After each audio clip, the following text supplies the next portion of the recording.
Baik, perkenalkan nama saya Hamsia dengan NIM D02222518. Di sini saya akan menjelaskan tentang latar belakang dan sistem requirement. Latar belakang, sistem manajemen pengaduan masyarakat desa adalah sebuah platform atau mekanisme yang dirancang untuk memudahkan masyarakat dalam menyampaikan keluhan, masukan, atau permintaan kepada pemerintah desa atau lembaga terkait. Latar belakang penting dari sistem ini yaitu untuk meningkatkan partisipasi masyarakat dalam pembangunan dan pelayanan publik di tingkat desa. Selanjutnya yaitu sistem requirement. Sistem requirement dibagi menjadi dua, yaitu sistem requirement untuk pengguna dan sistem requirement admin. Yang pertama itu sistem requirement pengguna. Sistem requirement fungsional. Yang pertama itu user authentication atau pengguna dapat mendaftar dengan informasi seperti nick, nama lengkap, username dan kata sandi dan nomor telepon. Kedua itu pengguna dapat login dengan username dan kata sandi. Ketiga yaitu pengguna dapat memulihkan kata sandi yang telah terlupa melalui nomor telepon. Kemudian dashboard. Sistem menampilkan daftar laporan yang telah diajukan oleh pengguna beserta statusnya. Kemudian sistem menampilkan update terbaru di desa. Selanjutnya itu laporan. Sistem ini menyediakan formulir untuk pengguna mengajukan laporan baru. Sistem menyimpan laporan baru yang status awal atau pending.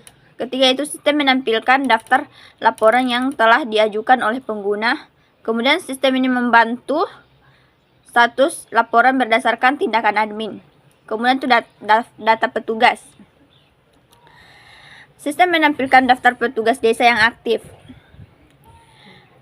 Kemudian informasi pengguna. Sistem menyediakan panduan penggunaan dan FAQ.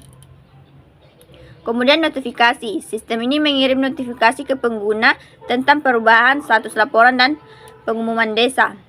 Kemudian akun. Sistem memungkinkan pengguna untuk mengedit informasi akun mereka. Kemudian sistem memungkinkan pengguna untuk logout. Selanjutnya itu sistem requirement non-fungsional. Yang pertama itu usability, yaitu antarmuka pengguna harus intuitif dan mudah digunakan. Kemudian formulir harus memiliki validasi yang jelas untuk memastikan pengguna mengisi semua informasi yang diperlukan. Kemudian performance. Sistem harus dapat menangani banyak pengguna yang mengakses secara bersamaan tanpa penurunan kinerja. Kemudian respon dari server harus cepat dengan waktu pemuatan halaman maksimal 3 detik. Selanjutnya itu security. Data pengguna harus dienkripsi saat transit dan saat disimpan.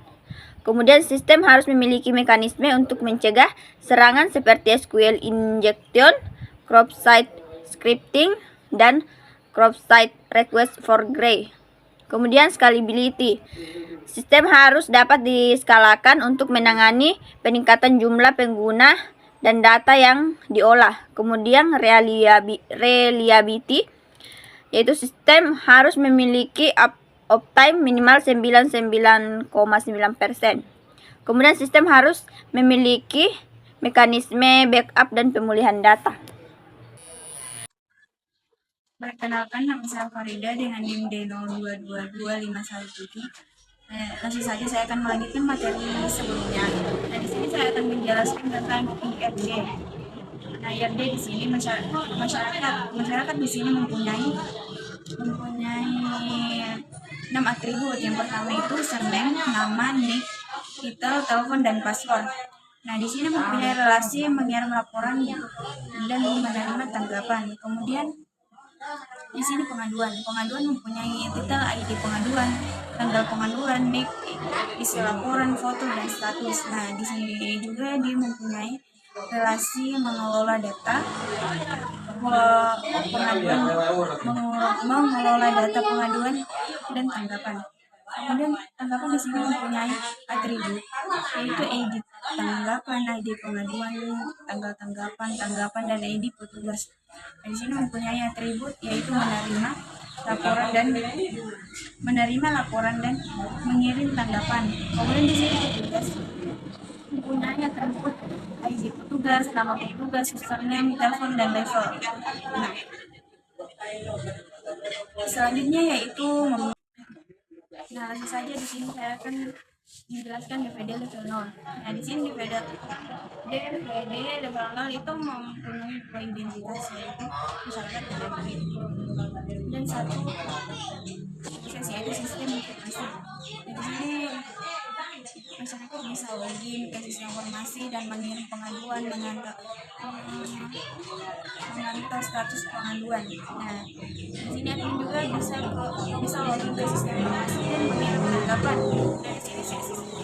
Nah, di sini proses sistem informasi bisa mengirim ke admin, yaitu menerima pengaduan. Admin bisa menerima pengaduan dan memvalidasi pengaduan.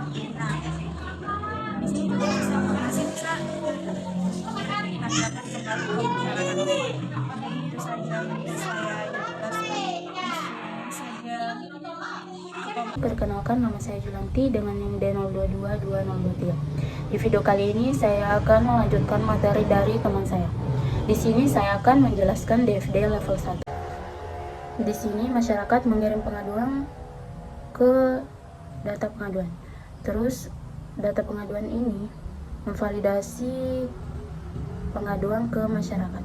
Terus masyarakat melihat informasi pengaduan atau pantau status pengaduan ke data pengaduan. Terus pada level 2, masyarakat dan admin bisa sama-sama login dan memasukkan username dan password. Masyarakat dan admin juga bisa verifikasi user, terus masyarakat dan admin juga loginnya berhasil. Di sini masyarakat mengirim pengaduan ke data pengaduan. Terus data pengaduan ini memvalidasi pengaduan ke masyarakat. Terus masyarakat melihat informasi pengaduan atau pantau status pengaduan ke data pengaduan. DFD yang terakhir yaitu data pengaduan admin. Data pengaduan ini mengirim pengaduan ke admin. Terus admin di sini memvalidasi pengaduan ke data pengaduan. Terus di sini admin mengirim tanggapan ke data pengaduan. Baik, Assalamualaikum warahmatullahi wabarakatuh.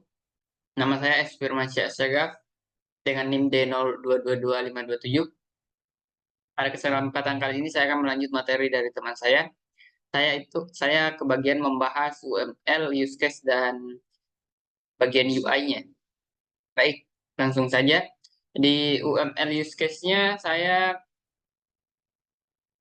kami mendesainnya seperti ini, di mana warga 1 dan 2 itu login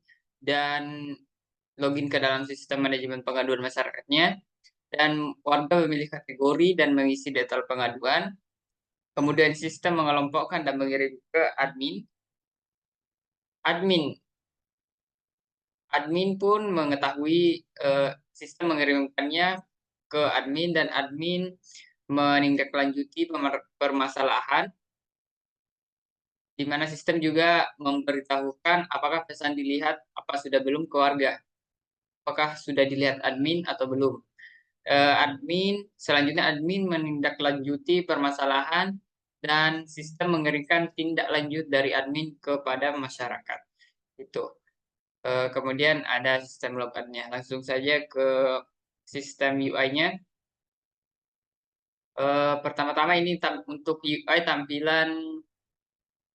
Kami mendesain UI untuk tampilan masyarakat terlebih dahulu, di mana saat masyarakat login atau masuk ke dalam aplikasinya terdapat fitur masuk dan daftar, di mana fitur daftarnya itu ada pengisian nick, nama lengkap, username, password, dan nomor telepon. Jika sudah mendaftar, maka kita akan masuk ke fitur masuknya dan tinggal memasukkan username dan passwordnya. Lanjut, di saat sudah masuk, kami menyediakan beberapa fitur, yaitu di dashboard. Pertama-tama itu di dashboard. Di dashboard, masyarakat bisa melihat info laporannya, yaitu apakah ada 2 laporan yang pending, 1 diproses, dan 5 yang sudah selesai. Di sini juga di dashboard juga masyarakat bisa melihat update tentang desa, di mana ada info-info pembangunan jembatan baru atau info-info update desa lainnya. Di fitur kedua, kami menyediakan fitur laporan, di mana masyarakat di sini yang paling penting yaitu menuliskan laporannya atau pengaduannya. Di menu ini ada isi laporannya di sini, masukkan laporan. Di browse ini kita bisa memilih image atau gambar yang mendukung laporannya, terus dikirim. Setelah dikirim, kita bisa melihat di bawah sini eh, laporannya itu. Di menu semua ini kita bisa melihat semua laporan orang. Di sini saya cuma menaruh, kami cuma menaruh laporan saya. Di sini informasi laporan saya. Di fitur selanjutnya itu fitur petugas desa. Di fitur ini kami menampilkan aparat-aparat desa yang aktif bertugas saat ini, di mana ada kepala desa dengan jabatannya dan nomor teleponnya. Fitur terakhir yaitu tentang di sini adalah fact atau aplikasinya, tentang aplikasinya apa info-info apanya dalam penyajian tata cara apapun di tentang itu disediakan.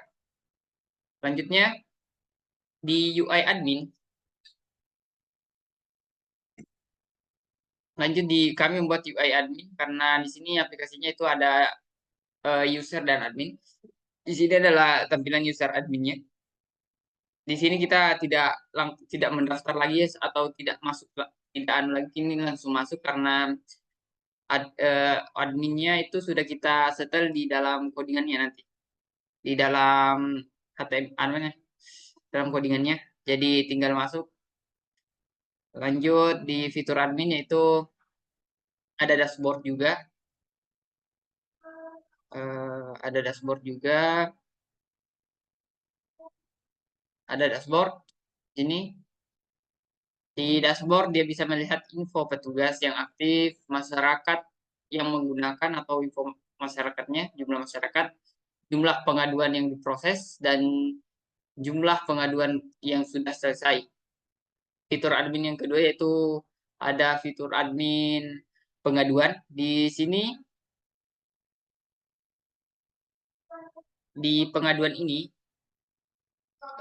admin bisa melihat berapa banyak pengaduan dan bisa mencari search by tanggal pengaduan atau statusnya pengaduannya, bisa langsung tampil. Di detailnya, jika kita lihat atau detail, kita melihatnya akan tampil detail masyarakatnya, nicknya, tanggal pengaduannya, foto lampiran yang diisi masyarakat tadi, isi laporannya, dan statusnya.